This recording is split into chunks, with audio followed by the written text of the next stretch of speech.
Unexplained occurrences, mutilated cattle, UFO sightings, mystical creatures. What sounds like an episode of Unsolved Mysteries is actually one of Utah's most famous, or maybe infamous for some, historical sites, the Skinwalker Ranch. A case or a place that has turned the heads of even some of the most ardent of skeptics is probably one of the most active paranormal hotspots on the planet. The ranch is located southeast of Ballard, Utah, and it's haunted, or at least that's what the locals will tell you. Whether to believe them or not, or buy the inexplicable stories surrounding the area, we will try to find out in this episode.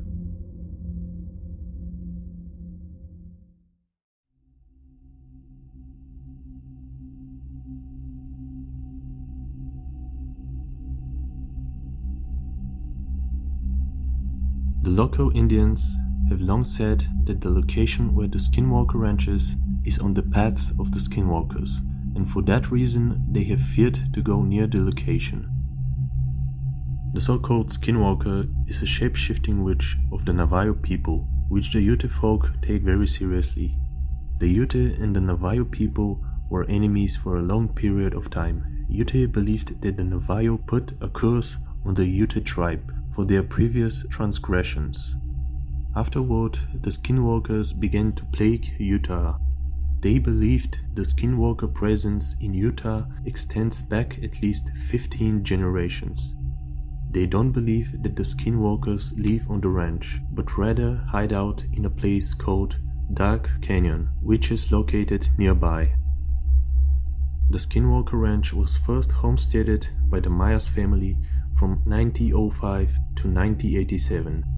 They were the first official owners to build their home on the property. During their occupancy, they made no reports of any strange occurrences or whatsoever, although there were some reports about strange sightings in the sky from the locals. After Myers vacated the ranch, it stood empty for 7 years until 1994, when Terry and Gwen Sherman, a couple with 2 children, bought the property.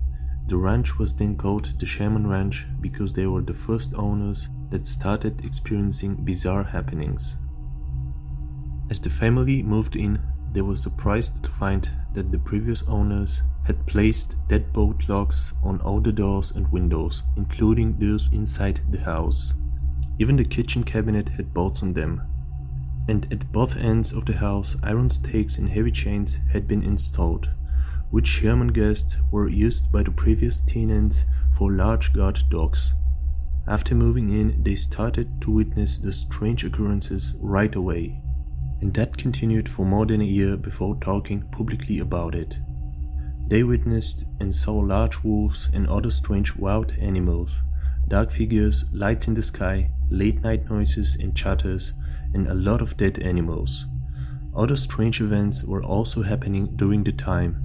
Poltergeist type of activities were occurring, such as items disappearing only to reappear at later times. Strange voices, often speaking an unfamiliar language, were heard all around the property. What the family experienced made them sell the property in less than 2 years. They even didn't want to talk about what happened. Terry once said, "For a long time we wondered what we were seeing, if it had something to do with a top secret project. I don't know really what to think about it." The Shermans sold the property in 1996 to Robert Bigelow, the founder of the National Institute of Discovery Science, the organization he founded to look and capture the supernatural.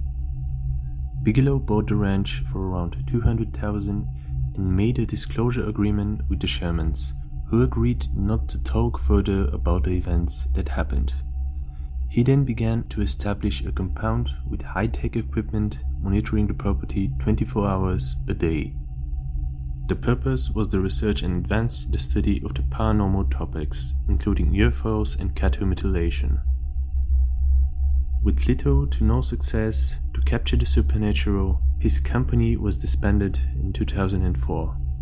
However, it was quickly replaced by his new Advanced Aviation Threat Identification program, which was also funded by the government Defense Department. Today, parts of the study remain classified and the government has never officially acknowledged the existence of the program. But interestingly, it does admit that the program was shut down in 2012. That year, Bigelow lost its funding from the department, and then in 2016 the ranch was sold again for the rumored $4.5 million to the Adamantium Holdings, led by a local businessman, the owner of the largest commercial real estate enterprise in Utah and an investor in lots of cutting-edge technology. Nowadays, there is no access to the ranch and gates block the whole property with large warning signs. It is hard to say if there are supernatural phenomena going on surrounding the Skinwalker Ranch, as there is hardly no evidence. There are no images or footage taken by the shamans, considering they were the first to start talking about the strange happenings around the property. Why would they not even take a single picture or recording for the time they lived there? That sounds unlikely for someone that is having so many paranormal experiences in the time span of less than 2 years.